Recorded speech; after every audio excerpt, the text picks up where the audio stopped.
is a problem where the Cadillac Escalade won't go past 80. This is 80.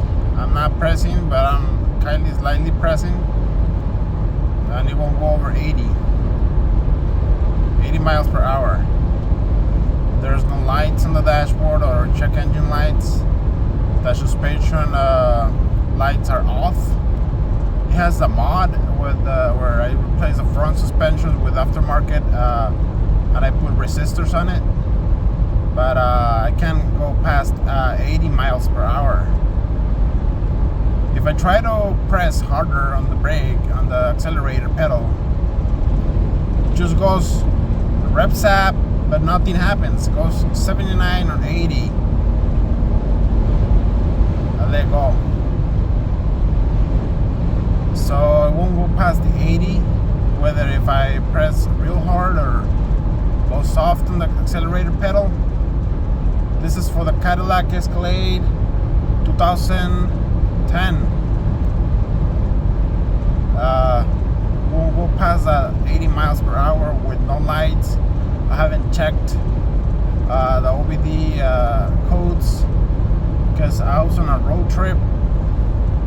I'm going right now, going back home, but there's a problem I'm seeing right now. It won't go past the 80 miles per hour.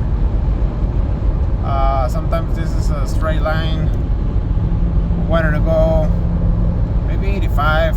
Not too crazy about it, but notice it won't go past the 80. So if you're experiencing this issue or you solved it, please drop a comment. I'll do it after I fix it. I'll drop a comment or make it describe what's going on. I don't know if this is the same situation here, but I noticed that the cruise control is not working. It works here, but not there.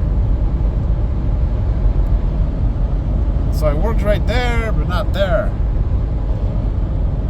And every time the button, and nothing in the dashboard. I see there's a red light. A green light that pops out that is ready to go. Even if I press the set button, nothing happens. I don't know if this is linked to the same problem or because when I was going on the road trip on the way we're going, it was working fine. And I just noticed this. So I'm not sure what's going on. I'll let you know in the comments, description when I find out what's going on. If you know what's going on, just let me know. Drop a like and subscribe. Thank you very much.